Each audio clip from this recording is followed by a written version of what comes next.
whatever time zone you are, Jema to you. It's always time for Devi, for the goddess. And we are so fortunate that in the Vedic way we can continue to discover an inherent connection with the divine, a deep connection that is not typically explored or examined because it takes some deeper thinking. But if we become familiar with this paradigm, it makes sense. It's almost scientific to understand the divinity as an out-of-box principle more than a person, and that this principle is so intelligent that we can see it as the creative principle more than the creator. We can see it as something that is also the raw material. So it's not only transcendent to this creation, but immanent in it as the underlying raw material, that everything transformed from this original divine Ishwara principle. So from this perspective, we can see Ishwara as the original existence from which all other existence comes forth. And finally, once we are willing to entertain the idea of Ishvara as a creative principle and as a consciousness principle, an intelligent consciousness principle, the Upanishads push us further and say, what if this is such an absolute principle that all comings and goings, emergence and dissolution, birth and death are merely ripples on that original truth, that it is unmodifiable really, and everything else is merely an appearance. It's an appearance just like we see a dream and we see skyscrapers and cities and mountains and cars. We create entire landscapes, entire nations, worlds, complex stories. But there was always underneath that an intelligent observer watching that.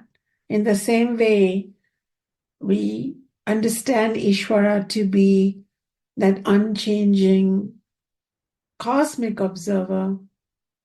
And all of this is really just permutation, combination of the consciousness.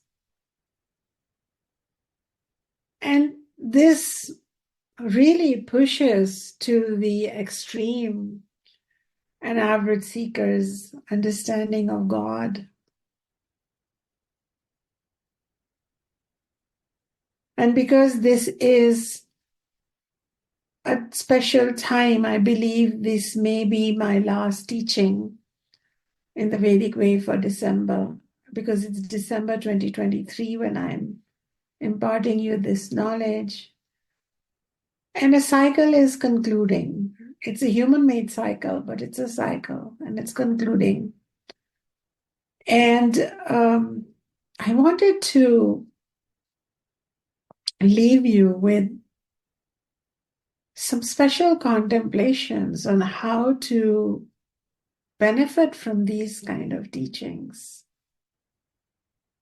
Are we really getting involved in the understanding of Bhakti Yoga for scholarship's sake, for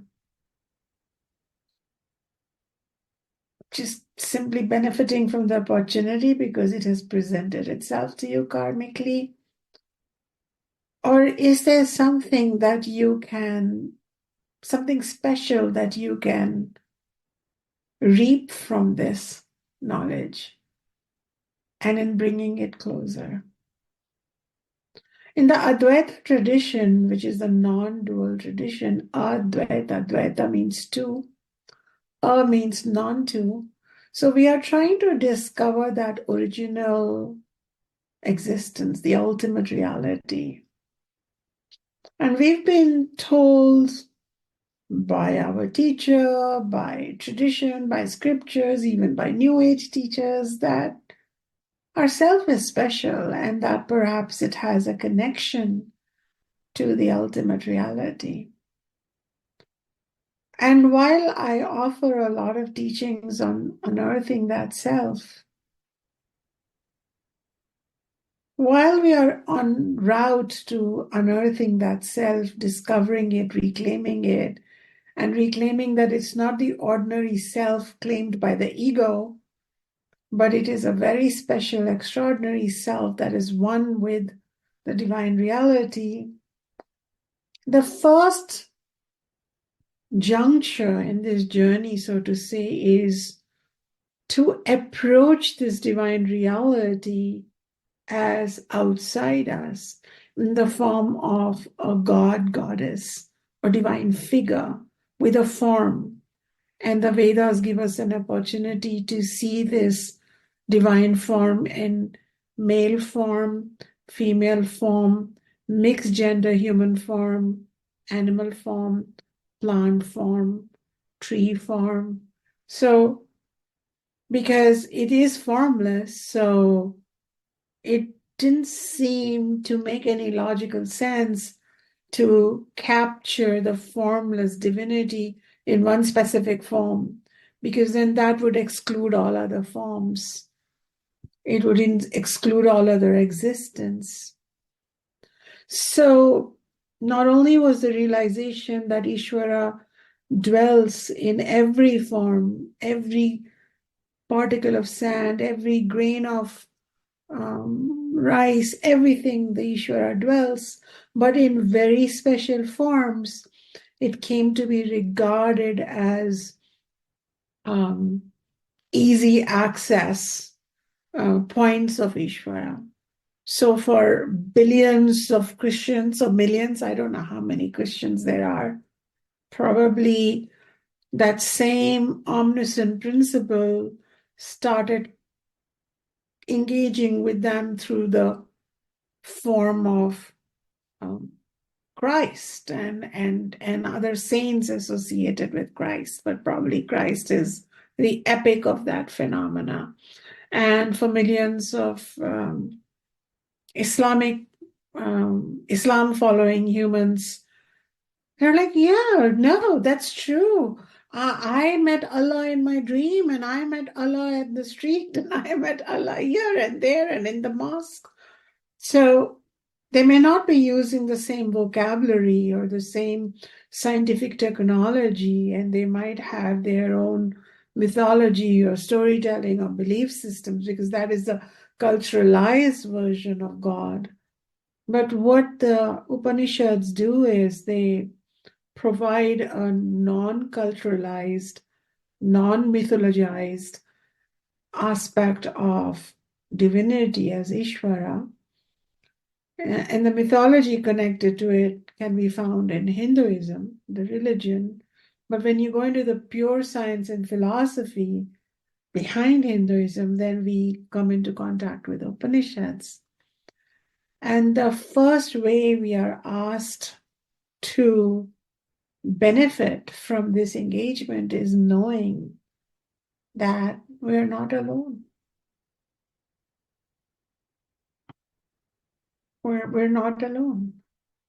And that we are asked to lead a Ishvara conscious life, to lead a life, I can call it God consciousness or goddess consciousness, or a spiritual awareness that there is a greater Ishvara as creator, Ishvara as raw material, and Ishvara as the magical substratum from which all seems to emerge and dissolve, and yet Ishvara remains the same.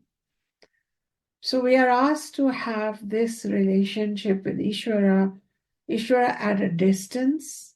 We have a choice in which form we wish to see Ishvara. So for example, when I stand in front of my altar and I have a beautiful deity of Ma there, Mother, Divine Mother, And I chant to her. So I say, Ya Devi Sarvbhuteshu Shakti Rupena Samsthita. I see you as Shakti. Ya Devi Sarvbhuteshu Matra Rupena Samsthita. I see you as Mother. Then I have some favorite names for her. Durga Kali Rupena Samsthita. Lakshmi Saraswati Rupena Samsthita. Chinnamasta Rupena Samsthita. These are some other names of the goddess by which I know her. Baglamukhi Rupena Samsthita. So I have these names. And at the end I say, Om Ya Devi Sarvabhuteshu Ishwara Rupena Samsthita Namastasyai Namastasyai Namastasyai Namo Namaha. And when I evoke her as Ishwara, all the cultural gender symbols dissolve, and all that remains is her name, her Om, and it is a very unifying experience. So another benefit is, one is we feel we are not alone, and two, by understanding the concept of Ishwara, which is not just a concept but the existence of Ishwara, we have a unifying experience. We develop compassion for all religions, all gods, goddesses, all versions of it. We understand that it's a quest to connect with that all-pervading, omniscient, omnipotent principle. And number two, when we start evoking Ishvara, we go from form to formless. We go from bound to boundless. We go from being alone to being held. So definitely some relationship with the divine is the first order in a spiritual way of life. I'm noticing that in America, there's a minor trend of people, not a minor trend, but it's not so talked about, but there is a desire. So when I said minor, I meant subtle. There is a subtle trend. It's not so talked about because it is so mainstream and so accepted. But there is a desire to throw the baby with the bathwater and remove the concept of the divine and simply have a spiritual journey of the ego. And so it's all about, cleaning the ego, sorting the ego, hanging it up to dry, taking it on a pilgrimage, making it wear special clothes. It's a lot about the ego. Individually, I'm not talking about collective institutional religion. That is already on the back seat. But even in the spiritual journey, it is very rare for teachers to now talk about God. They either talk about themselves replacing God, or they just do away with the God and they talk about space and the universe, and probably the universe has replaced the concept of God.